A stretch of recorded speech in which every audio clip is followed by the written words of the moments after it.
Hi, BookTube, and welcome to the second part of my weekly wrap-up. Yesterday I recorded and uploaded the two fiction books that I read in the last week of May that we've just had, and today I'm going to talk about the three non-fiction books that I read in this week of May. Just a point on my t-shirt, you'll see that it's ripped here. That's thanks to my son, because he accidentally swept this t-shirt up with his own clothes when he went off to university, and when he came back at the end of term, it was amongst his clothes, and I said, "Oh, you've got my t-shirt," and he said, "Yeah, sorry about that," and handed it back, and hadn't neglected to tell me that he'd got it ripped. So I wasn't best pleased. Although if he got it ripped in a club dancing vigorously, that will be the only mitigation. Anyway, I don't read a lot of non-fiction.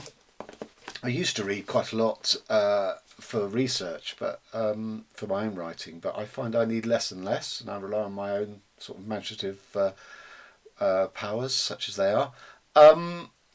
And in my video on Friday Reads a couple of weeks ago, when I went through my TBR and said it was rather sort of uninspiring, there were quite a lot of non-fiction books there, and that was contributing to my not being inspired by the list.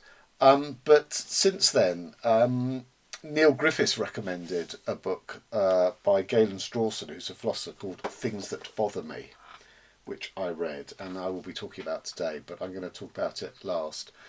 And it sort of inspired me a little burst of enthusiasm for non-fiction. So I ended up reading 3 books in a week, all non-fiction. So the first of those is one in a very short introduction series. This is on literary theory. Now this series was recommended to me by the book chemist, and the first one I read was on contemporary contemporary literature, and was really good. I mean, it was a really good short punchy summary of where we're at with contemporary literature and what the trends are and everything. And I gave it 4 or 4.5 stars in the I think it was in my April wrap up. So I came to this one, and in its first chapter it says that all the theories that come under the umbrella of literary theories started life outside of literature, that they're not sort of bespoke, tailor-made for literature. So things like feminist theory, Marxism, Freudian theory, queer theory, post-colonial theory. None of these were, they all became adapted to literature. And the other point that the opening chapter makes is that literary theory provides no answers. It can't provide definitive meaning to any text. Which raises some questions for me. I'm not an academic. I've never studied English literature at university, so I wasn't really exposed to literary theory. I approach it as a reader and as a writer. That's how I approach literature, and I'm very instinctive, and both as a reader and as a writer. I don't feel that I employ or use preset theories. And after that first chapter, which I thought was really good sort of, eye-opener onto what we're dealing with here. The rest of the chapters I felt added nothing, because they can't provide any answers. And it seems to me that what any of these individual theories provide is a set of questions about the presumptions of the author, or points of view in novels that haven't been represented. So again, the obvious ones, race, queer theory, feminism. Marxism and psychoanalysis are slightly different.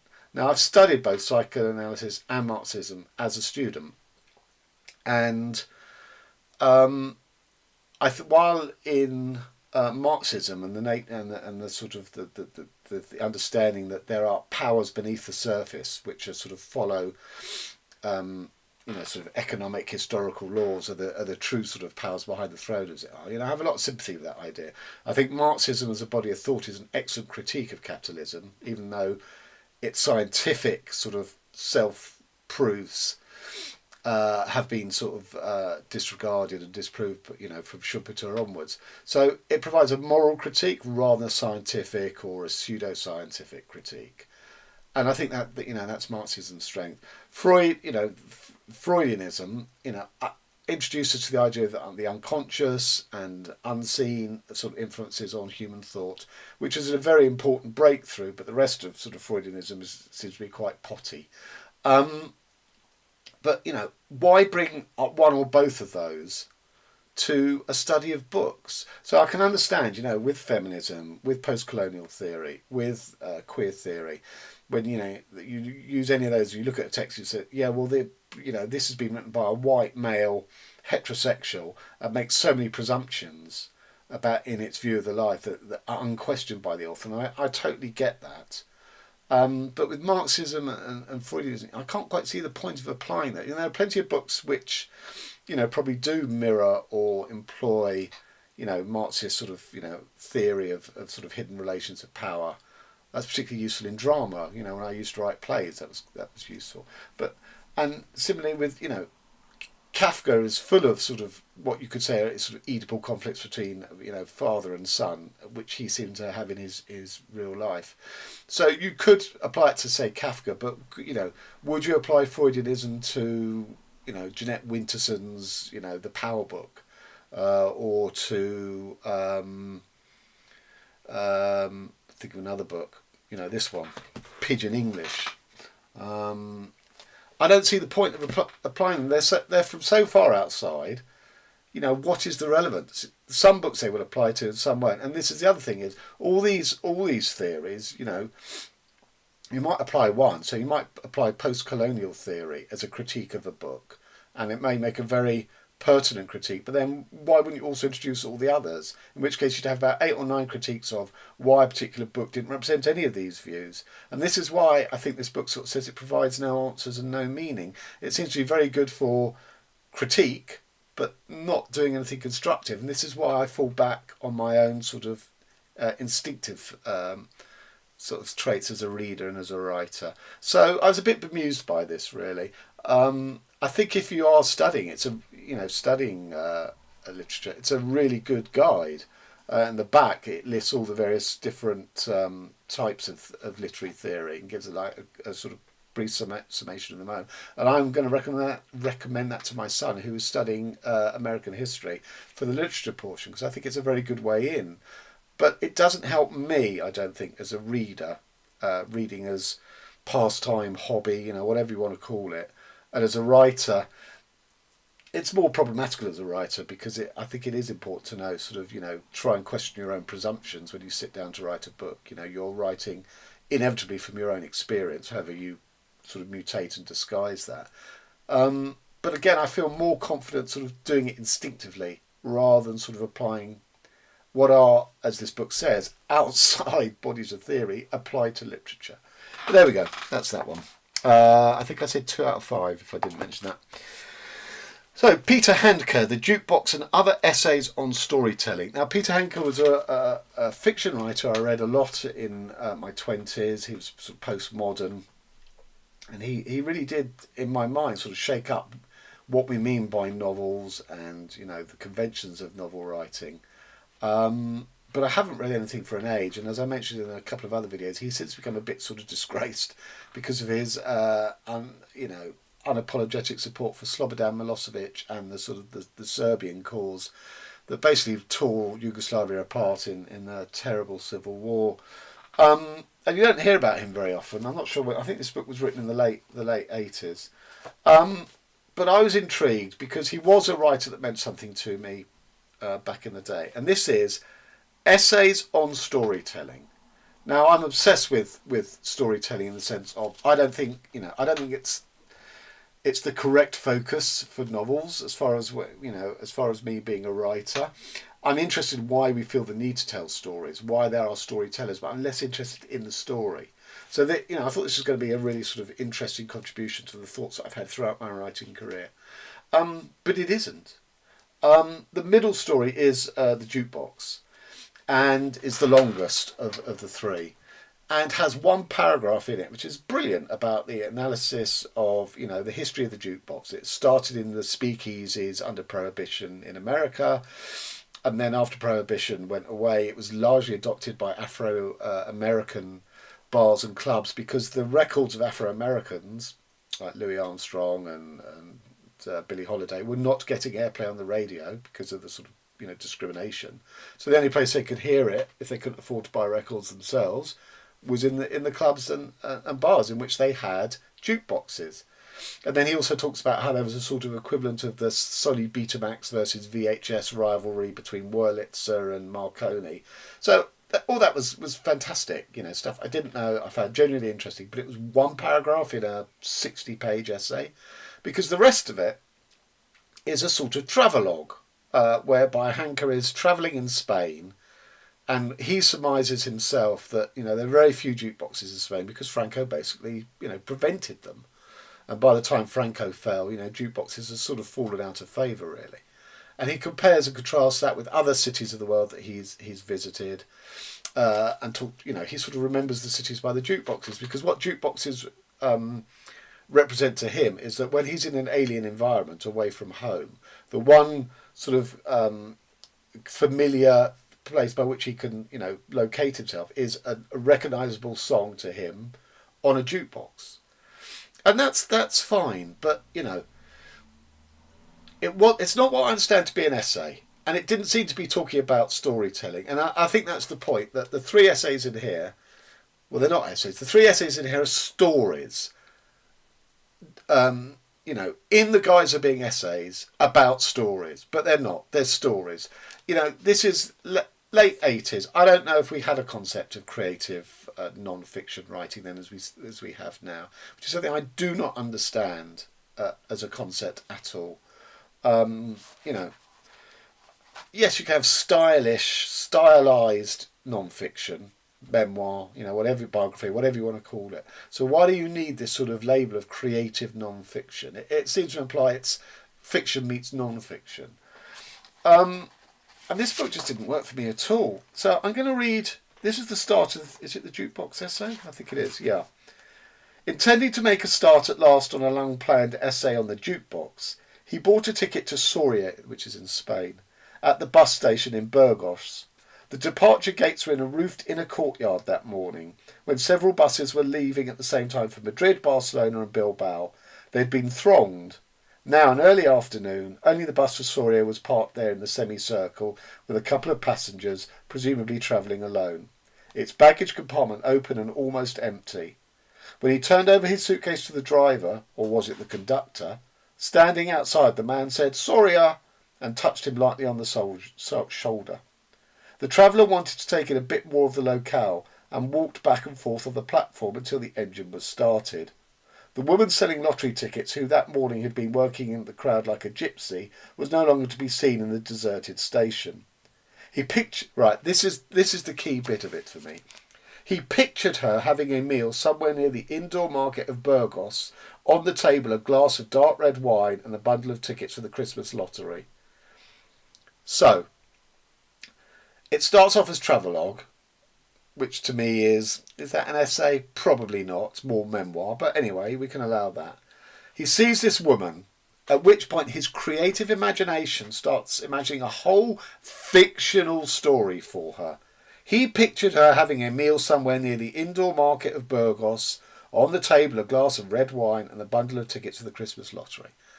That, to me, that is storytelling, but it is fictional storytelling, has nothing to do with essay, has nothing to do with non-fiction. And that was the problem I had with this book. It gave me nothing to what I hoped and thought it was going to give. 2 stars. And finally, back to the Galen Strawsons, Things That Bother Me, which I think is a great title, because the things that bother Galen Strawsons also bother me. Now, I'd kind of given up on philosophy. I read a lot of it in my 20s, including Bertrand Russell, History of Western Philosophy, which is a really good grounding. So I'm familiar, at that time I got familiar with a lot of, all the names that, you would have heard of, and, some that you might not. And then I read some sort of contemporary for that time philosophy, Quine, Rawls. I read some A.J. Ayer and the Logical Positivists. I was reading a lot of existentialism. But to me, they seem to add nothing. Philosophy seemed to have disappeared up a cul-de-sac and was, to me, adding nothing. No new thoughts, concepts at all. And I stopped reading it. But where we are in the 21st century, as we sort of discover more and more about the brain and human consciousness through science, you think, well, mate, philosophy. There's an opening for philosophy to redraw the theory of mind, and I think a lot of what Strawson is talking about sort of feeds into that. So when Neil Griffiths talked about it, plus the fact that it's called things that bother me, I thought, I'm gonna dip my toe back in the pool of philosophy, and I'm very glad I did. I mean, I think this is a tremendous book. So the first chapter starts off with the sort of exploring: is there such a thing as a human self? And Strawson doesn't draw a conclusion on it, so it's worth saying that. But the ideas that he explores is all humans have basically the same sort of conceptual and perceptual apparatus, and yet we're not a hive mind. We are not all clones. We are distinct one from another. That traditionally would suggest that there is a thing called a self. But Strawson says, by the sense of self, I mean at least the sense that people have of themselves as being specifically a mental presence, a mental someone, a mental locus of awareness, conscious mental subject that is distinct from all its particular experiences, thoughts, hopes, wishes, feelings, and so on. So what he's saying by that is that we're all formed by our experiences, our memories, particularly in childhood, obviously, as we learn to develop, conceptual skills and physical skills. So we're all formed by these. But if there is such a thing as a self, it stands outside of that. It is not only the sum of all of that. And this feeds into the sort of, there's a debate about, do our perceptions own us, or do we own our perceptions? By which we mean, I, the individual, I'm this perceiving, I see, smell, hear, touch, and they all serve me and feed into me, and I'm this sort of, unified entity that relies on these senses to help me navigate the world. Or the opposite of that is actually all these senses bundled together, and it suits them to have a unifying consciousness to advance their benefit more than ours. And if you go back in the sort of history of evolution, how we develop from single cell organisms, so something like the eye, through evolution, sort of clumped together with a nose or a mouth or whatever, as cells joining together. But there was at the time, that it had to wait for the sort of the development of a sophisticated brain and a visual cortex for that eye to actually function and see. And so this gives rise to the notion of a bundle, that all these things come together, bundle together, and in a philosophical sense, they operate us, that, I, the individual, am secondary to the sort of existence and benefit and well-being of all these perceptions. Now, I tend to be on that bundle side, and I was slightly frustrated by Strawson because I think he leans towards it, but he doesn't. I don't think he's as far on the side of bundle theory as I am, and he sort of mentions it in a later essay, but he doesn't go into detail. So I didn't quite know what his position was. But anyway, so he doesn't come to a conclusion as to whether there's this sort of sense of self that is distinct from everything that makes us up, that it has a continuous sense of who it is, because he argues that actually we change day to day. That you can have a perception that changes your what has previously been sort of consistent and stuff. So I think he leans to the side that there isn't a distinct self, but he is open and sort of says, well, I'm not going to provide a conclusion. And then we move on to the next chapter, which I think is the core of this book, and a really fascinating chapter, where it's about sort of narrative, that our lives are stories. Or are they? And Strawson and I feel very, very, we're absolutely aligned on this, whereby he talks about two different types of I don't know if you call it character type or whatever. One is the endurers, and one is the transients. Now, the endurers are those who see themselves as continuous through time. It's a continuous stream for them that doesn't vary. Now, and they are more like to be story makers. Their life is a story. It's a continuous story. A narrative flow. And the transients have a different concept of time, whereby they're much more episodic. They're much more in the moment. Strawson says he is a transient, and I would say by that definition, I'm a transient. I don't see my life as a story, as a narrative. And what Strawson, so perfectly nails is that life is lived forward from minute to minute, day to day. Narrative, story, works back to put a pattern, to put an arrangement, a sequence of events to make the story, but it can only do so by looking back. And I've always said, how can life be a story when it's not ended? Death will end it, and that'll be the conclusion of the story, but you won't be able to continue writing that conclusion of the story. So he's very much against life lived as a story as being a useful thing for human beings to be. And then we move on to the third essay, which is about death and fear of death, which he says as a child he had continually, as did and do I. But he's made a break. He seems much more reconciled to it, because he says the one thing about death is, in death, that no future harm can accrue to you, because obviously you have no consciousness, you can't feel pain or damage or injury or any of that. Yes, there's harm for those left behind, mourning and grieving you, but for you, the individual consciousness, which no longer exists, there can be no more harm. But it's more than that, because he goes on to say, therefore, you cannot be deprived of the future. If you die suddenly, and you had anticipated having 30, 40 more years of life, and that doesn't happen because you die suddenly, you cannot feel deprived, because you cannot feel anything. And also you cannot feel deprived because there's probably no sense of self and ownership and possession for you to be deprived. So it refers back to that first essay. And I understand that intellectually, 100%. But emotionally, I cannot accept that. I still have a great terror of death. And I do feel being deprived, in the sense of being cut off from everything I've built up in my life. So creative achievements, relationships, siring my children, all, memories, all of that will go. And therefore, to me, I see that as being deprived. And that is the great terror of death.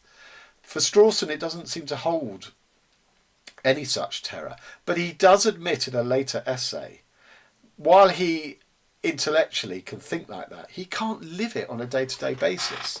So like me, I think, well, therefore, what is the point of this, finessed, linguistic, philosophical argument that I can accept intellectually, but I can't apply it to my daily life? It cannot overcome and recompense me with the fact of my death that lies ahead in the future.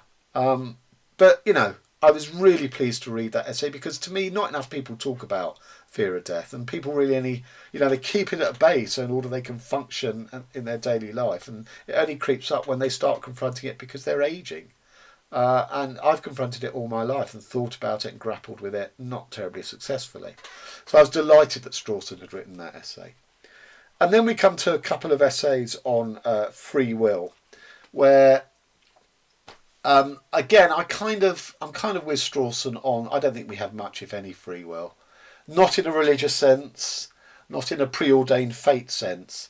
But Strawson gives a very nice sort of intellectual argument, which I hadn't really come across before, whereby when we're born, we undergo a certain set of genetic sort of released development, such as being able to eat solids, being able to walk, being able to talk, language and write language, and all these sorts of things. And then obviously our more conceptual apparatus.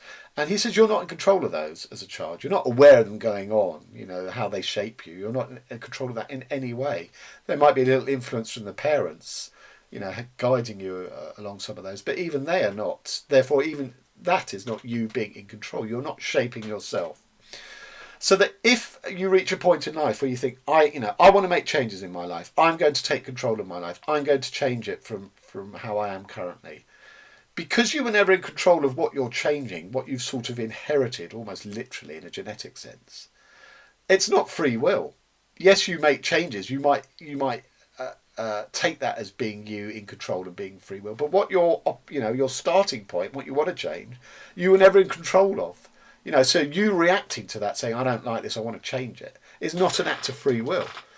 Which, I think that's a shade of subtlety that, I can see a lot of people would not accept that. I enjoyed reading the argument. I didn't feel particularly involved in it one way or the other. I did feel, as I say, it was a bit sort of super subtle. But it was worth reading from an intellectual point of view. Unfortunately, the next chapter is an interview, which repeats a lot of that. And where there are bits that are new in the argument, I couldn't help it that somehow he should have added them. That was a problem of the sort of putting together of this book. Because these are obviously essays from published at different times. But I felt a bit cheated. They were literally sort of quotes and proofs from other people's writings, which were repeated across the two essays, and I found that disappointing. The next essay is called "The Silliest Claim," and the problem I had with this was he's right. He's gone for one of the most absurd arguments, which is basically that some people who've been influenced by behaviourism in psychology and then applied that to philosophy deny the existence of consciousness. The consciousness is only a sort of materialist thing. And it is such a nonsensical idea. I didn't see it justified a chapter on it. Having said that, though, there's one bit in here which is so good about science. Now, I have my problems with, science to me, on some level, science is no less an act of faith than religious faith. And all this, this sort of, not biblical, that's the wrong word, but all this, this is, observably provable, testable, therefore it is true. I always, at the back of my mind, I have a problem with that because first of all, I feel that there will be some theory that will come along and, overtake and override that theory, which has happened in the history of science. We had Newton's, theory of gravity, which seemed a very good approximation and seemed to work. And then, of course, you had Einstein's two theories on relativity, which took gravity onto a whole new level. Who's to say that Einstein's theories might not be overthrown? So I have a problem. And what Strawson has done is he has absolutely encapsulated in words what I only sort of felt almost sort of viscerally and intuitively. Physics is magnificent. Many of its claims are either straightforwardly true or very good approximations to truth. The periodic table is onto something fundamental about the ultimate nature of concrete reality. So are the inverse square laws and so on. But, crucially, all these truths about the physical, outright or approximate, are expressed by statements of number or equations. They're truths about quantities and relational structures instantiated in concrete reality, truths that don't tell us anything at all about the intrinsic non-structural nature of the thing or things that exemplify them. And I think that's brilliant because the problem I have with science is the abstruse stuff, which is where things are proven in mathematical by complicated equations. That will always remain outside of me because I do not have the knowledge. It's only when scientists try and explain them to us mere mortals and they apply language to it that I get A, interested, but B, that's where my scepticism comes in, because while these things may be perfect and symmetrical and beautiful in maths, in language they're not. So, when you say something like before the Big Bang, well, one of the theories of the Big Bang, or one of the main aspects of the Big Bang, is time only came into existence with the Big Bang. Therefore, if you say before the Big Bang, before is a sequential term in language. It's to do with time. But we know time wasn't in existence before the Big Bang. Therefore, before the Big Bang cannot exist in linguistic terms. I mean, mathematically, they might be able to prove it. I don't know. And I think Strawson has got to the hub of that by sort of saying, well, science explains everything to do with structure. But what about the non-structural things, including consciousness? One of the other problems of science I have is we are observing things in which we are a part of. And we are not well enough versed in our own consciousness to see how, we are our perceptive senses when we look through a telescope into deep space. It's already partly predetermined by the fact that we can only conceive in 4 dimensions. And yet in the latest iteration of science, of physics, I think we're up to 11 or 12 dimensions, which is, theoretical, but we cannot operate at all in that. We have no perceptual and conceptual apparatus to make that a material reality. And, even though it was a pretty throwaway chapter on, as I say, this thing about, how there's no such thing as human consciousness. That one thing just so helped me, so put together a lot of thoughts that I'd had over the years, but had been unable to express myself in a coherent way, that does in a beautifully short paragraph. And then there's another chapter about sort of the non-narrative nature of existence, which sort of slightly advances the argument.